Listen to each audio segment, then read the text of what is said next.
O teorema de Stevin é de fundamental entendimento para todos aqueles que querem ter uma boa compreensão da mecânica dos fluidos. Ele nos diz que a variação de pressão em determinado fluido contínuo, em equilíbrio e não compressível é igual ao produto do peso específico deste fluido pela diferença de altura entre os pontos através dos quais se quer medir a variação de pressão.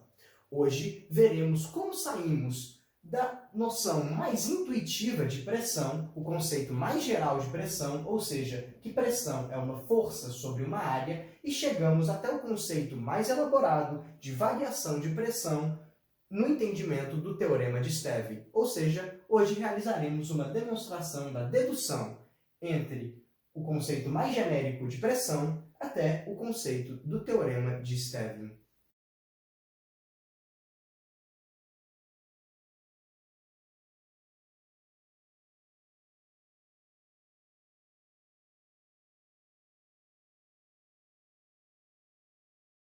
Bom, realizaremos uma dedução, ou seja, um raciocínio lógico, através do qual, partindo-se de um conjunto finito de premissas, que irei postular ao longo do desenvolvimento da demonstração da dedução, e com uma premissa maior, que é a premissa central na qual nós estamos começando a nossa demonstração da dedução para chegar ao nosso objetivo final, se o raciocínio que traçarmos for um raciocínio logicamente adequado e as premissas forem verdadeiras, então nossa conclusão necessariamente é verdadeira. Isso é o que realizaremos hoje. É uma demonstração de dedução porque nós já sabemos exatamente a que fim queremos levar a nossa dedução. Nós queremos provar que, saindo de pressão igual a força sobre área, sobre determinadas premissas, nós podemos alcançar que a variação da pressão é igual ao produto do peso específico pela variação de altura. Por isso é uma demonstração, não é uma dedução de fato. Vamos começar então.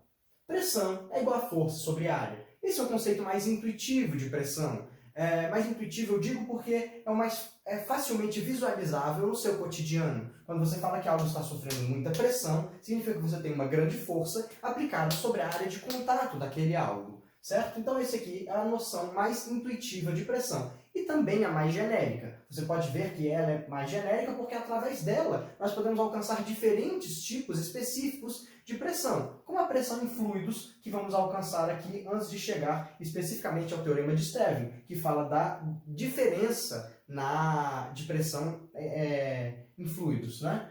Então vamos lá. Pressão igual a força sobre área. Bom, vamos considerar a seguinte premissa. Nós sabemos, pela segunda lei de Newton, que força é igual a massa vezes aceleração. Então podemos realizar nossa primeira substituição aqui. Vamos substituir força por massa vezes aceleração. Vamos ver aonde isso vai nos levar, se vai ter algo de útil para o nosso desenvolvimento. Então, ficou massa vezes aceleração, pressão é igual a massa vezes aceleração sobre área. Certo? Agora, então, vamos fazer o seguinte. Quando estamos trabalhando com fluidos, né, nós, no geral, não estamos considerando, como é o caso aqui, o fluido como um corpo como um todo. A nossa área de tratamento é a internalidade do fluido.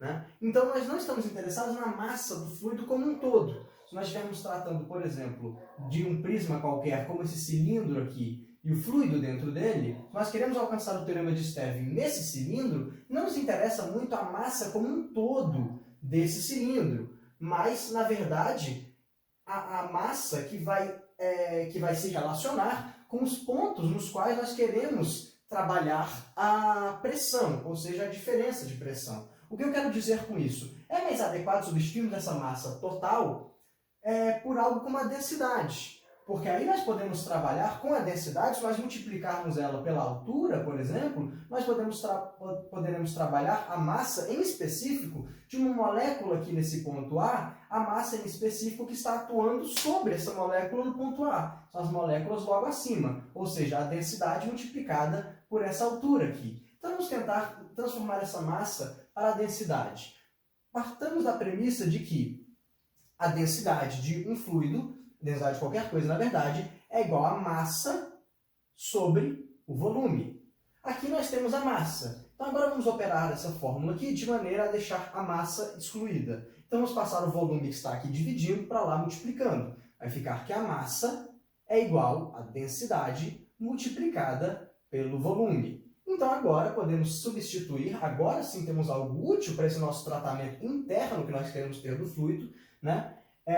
Porque se nós tivéssemos ter um tratamento externo desse cilindro, considerar ele como um corpo mecânico para, por exemplo, aplicar uma força sobre ele, calcular a aceleração ou algo do tipo, né? Que seria usando aquela segunda lei de Newton mesmo, então essa massa como um todo do fluido seria útil. Mas no caso não nos é útil quando estamos trabalhando na internalidade do fluido. Então vamos substituir essa massa como um todo agora sim por densidade vezes volume. Agora temos um tratamento útil aqui. Então substituindo a massa por densidade vezes volume, temos que densidade vezes volume vezes a aceleração sobre a área é igual à pressão, certo? Agora veja, o que nós podemos trabalhar aqui? Se nós trabalharmos a densidade, nós vamos retornar para o conceito de massa geral, não é o que nós queremos, nós já viemos daí. A aceleração é algo mais fino, podemos deixar algo mais detalhista, podemos deixar só para o final. Que tipo de aceleração que está acontecendo para que exista pressão nos pontos em que nós queremos calcular? É a aceleração da gravidade. Podemos deixar isso mais para o final, porque é um detalhe, é só especificar que tipo de aceleração está aqui. Eu ainda quero abrir os termos, os conceitos que nós temos aqui, em termos mais simples e mais trabalháveis para o nosso caso. Então vamos lá, temos aqui a densidade, que nós vemos dela, então não é ela. A aceleração, como eu falei, é um detalhe. Vamos ver então o volume. Me parece que esse volume, pensando geometricamente, esse volume pode se relacionar com a área aqui embaixo. Então vamos tentar abrir esse volume. Ora, num prisma, como é que se calcula o volume de um prisma? O volume de um prisma é a área de sua base multiplicado pela altura, ou seja, a área da base aqui, né, multiplicado pela altura desse prisma. É como se nós pegássemos essa área e estendêssemos ela até lá em cima. Isso tudo aqui vai nos dar o volume. Ou seja, o volume do prisma que nós estamos trabalhando aqui é a área da base vezes a altura. Então podemos substituir lá na nossa fórmula e agora vamos ficar da seguinte maneira. Trocando o volume por área vezes a altura, temos que densidade multiplicado por, agora sim, substituindo o volume, área vezes a altura, vezes a aceleração sobre área. Agora, nós já pensamos diretamente, vamos cortar A em cima e A embaixo. Algebricamente parece estar certo, né? Eu não diferenciei essa área aqui da área que já estava na fórmula, mas antes vamos verificar, essa área é a mesma área que já estava na fórmula? Veja bem, a área que ambos estão tratando, a área que veio do volume é a área da base, né? A área de um dos dois extremos do prisma. Essa área que já estava na fórmula era o quê? Se nós queremos calcular a pressão aqui num determinado ponto A, nós estamos falando aqui da lâmina de moléculas que existe naquele determinado ponto A. O que é essa lâmina de moléculas que existe aqui na altura do ponto A? É nada mais do que uma seção transversal desse prisma. Assim como a base é a seção transversal mais extrema desse prisma. Então, sim, o A que está multiplicando e o A que está dividindo, né, inversamente proporcional ou diretamente proporcional à pressão, ambos são nada mais nada menos do que a seção transversal do prisma que nós estamos trabalhando aqui no exemplo para a demonstração da nossa dedução. Então, eles são a mesma coisa. Então, nós podemos cortá-los. Agora, enfim, sobrou somente densidade vezes a altura vezes a aceleração. Densidade vezes a altura vezes a aceleração. Então, aqui você que conhece o teorema de Stevin de outras maneiras, às vezes já aberto aqui, ainda sem o conceito de peso específico, já vai ver que está se aproximando muito do teorema de Stevin. Já estamos chegando ao final da nossa demonstração. Agora vamos começar as especificações. Agora já não tem mais nada para a gente abrir aqui, vamos começar as nossas especificações. O que eu quero dizer com isso? Bom, vamos começar pela aceleração. Quem é a aceleração? Se pressão é uma força sobre uma área, e nós vimos que essa área é uma seção transversal interna, uma lâmina de moléculas ali do fluido, quem é a força que está sendo aplicada para que aquelas, quem é a aceleração, né, que está sendo aplicada para que as moléculas acima pressionem as moléculas de baixo, ou seja, com a sua massa, que nós estamos trabalhando ali pela densidade multiplicada pela altura, né, que está então acelerando as moléculas da lâmina que nós queremos calcular a pressão. Ora, é a gravidade, né? Então nós podemos substituir aqui Cara, pode ser um peso aparente, né? Você pode acelerar um fluido dentro de um cilindro com a sua mão e vai fazer pressão do mesmo jeito lá dentro. Mas no caso mais geral, e mais voltado aqui para a física do ensino médio, nós vamos sempre trabalhar aqui com a gravidade. Mas enfim, pode ser um peso aparente qualquer, né? Mas vamos então substituir aqui essa aceleração por um tipo específico de aceleração, que é a aceleração da gravidade. Então ficamos com densidade vezes altura vezes gravidade. Agora note o seguinte, densidade vezes gravidade é um conceito, existe um conceito que pode englobar os dois, né? O conceito de peso específico, ou seja, o peso por um determinado volume, né? Que é exatamente o que nós podemos ter aqui, pela densidade, que é uma relação de volume e massa, como nós vimos, pela gravidade, que é a aceleração no local. Então, o peso específico é nada mais do que a densidade multiplicada pela aceleração gravitacional. Então, vamos substituir esses dois aqui, vamos unir os dois, na verdade, em um conceito único que os relaciona em forma de produto. Então, nós vamos ficar com peso específico multiplicado por quem que sobrou aqui? Pela altura. Então, nós encontramos, enfim, que a pressão em determinado ponto de um fluido em equilíbrio não compressível e contínuo é o seu peso específico multiplicado pela altura que existe sobre ele de outras lâminas de molécula que estão, como nós vimos, sendo aceleradas pela gravidade, exercendo pressão sobre ele. Agora, o que o Teorema de Stern quer chegar, enfim, como vocês podem ver, estamos muito próximo dele, né? O Teorema de Stern diz que a variação da pressão é igual ao peso específico multiplicado pela variação da altura. Aqui nós temos que a pressão é igual ao peso específico vezes a altura. Agora veja, se o Teorema de Stern quer falar de variação da pressão, nós queremos falar então entre dois pontos distintos. Nada mais do que devemos fazer aqui do que simplesmente subtrair aquele que tem maior pressão pelo que tem menor pressão, para saber quanto existe de diferença entre esses dois pontos, no caso aqui do nosso prisma, do ponto A e do ponto B. Então vamos fazer o seguinte, verifique que aqui não precisamos nem fazer qualquer substituição matemática, aqui só pelo conceito da coisa já é possível entender. Verifique que a altura varia entre os pontos A e B, né? Se nós queremos calcular a variação de pressão entre os nossos exemplos ali, entre o ponto A e o ponto B, nós temos que fazer o quê? A pressão em B é maior do que A. B existe só pelo conceito, já dá para entender que nós temos mais moléculas, ou seja, mais massa, mais densidade multiplicada pela altura, exercendo pressão sobre cada moléculazinha aqui dessa lâmina molecular B, né? Então, necessariamente o B vai sofrer uma pressão maior do que o A. Existe mais fluido sobre B, isso é completamente intuitivo, né? Então, nós vamos fazer o seguinte, vamos diminuir a pressão em B menos a pressão em A.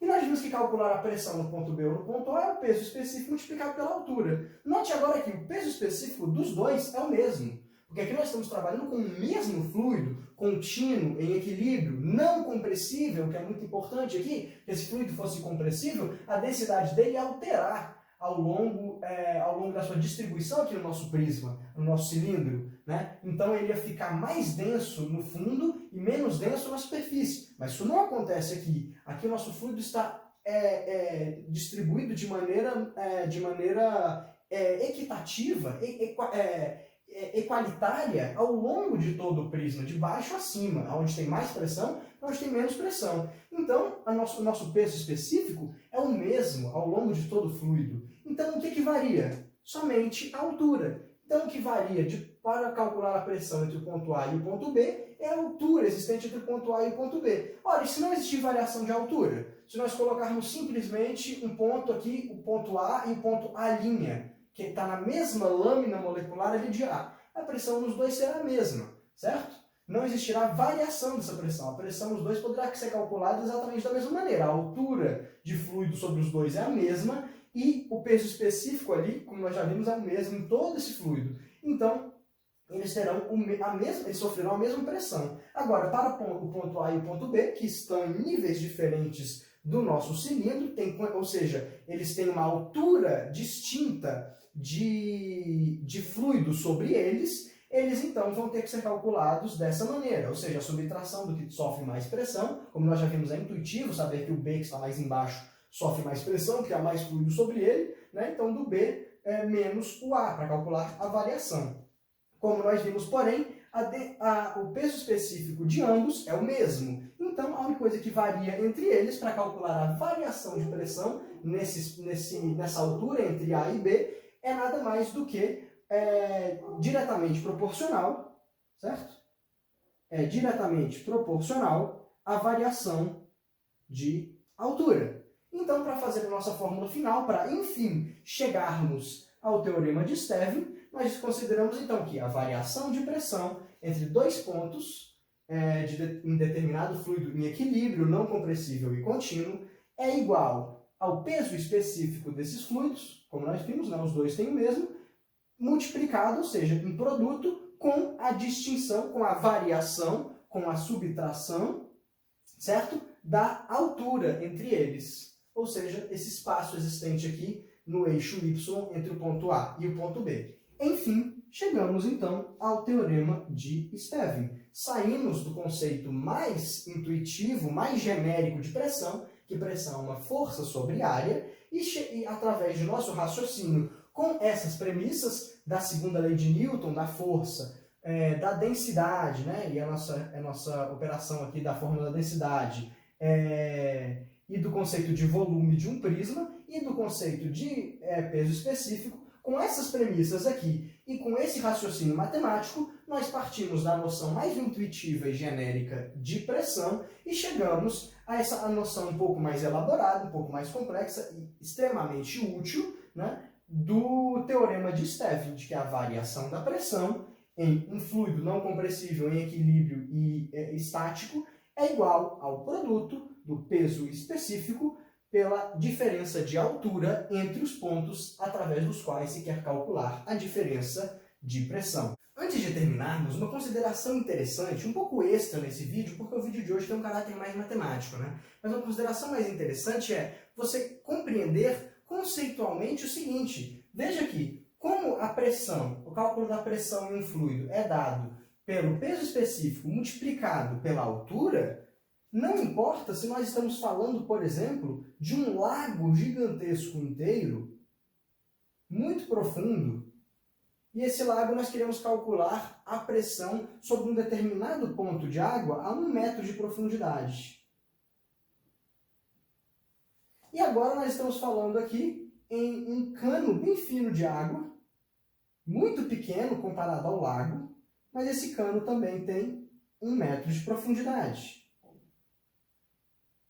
Certo? Se nós então perguntarmos se a água nos dois tiver a mesma densidade e os dois tiverem a mesma aceleração gravitacional, ou seja, o peso específico que o fluido nos dois terá será o mesmo, então nós podemos dizer que nesse lago gigantesco a pressão num ponto a 1 metro de profundidade e nesse pequeno cano a pressão a 1 metro de profundidade será a mesma. Isso é muito interessante. Muitas pessoas pensam que uma caixa d'água, por exemplo, muito grande, né, tem mais pressão de água ali porque ela é muito grande. Isso não importa. O que importa, no volume total não importa. O que importa é somente a altura. Um cano fino, um cano de 1 polegada, se ele tiver 1 quilômetro de extensão, a pressão no fundo dele será imensa. Se nós, comparado, por exemplo, ao oceano inteiro, se nós pegarmos 1 metro somente de profundidade. Né? Então, não importa o volume total de fluido existente ali. Né? Temos que lembrar daquilo que nós tratamos lá no começo, quando falamos da massa total. A massa total do lago é infinitamente, claro, infinitamente estou colocando aqui como a forma de expressão, né? Para exagerar. Mas esse é o objetivo, mostrar para vocês que a massa de um lago é infinitamente maior do que a massa de água contida nesse pequeno cano aqui de 1 metro e, sei lá, 2 polegadas de espessura, né? de diâmetro. Ainda assim, como a densidade do fluido nos dois, da água nos dois é a mesma, e a aceleração gravitacional nos dois é a mesma, então o peso específico é o mesmo, e logo, se a altura em que nós estamos medindo a pressão for a mesma nos dois, a pressão também será a mesma. Então, não importa o volume total de fluido contido em um recipiente para calcular a pressão. O que importa é a altura em relação à superfície desse fluido em que nós estamos calculando aquela pressão tem como o peso específico daquele fluido. Então, o volume total não tem grande importância aqui.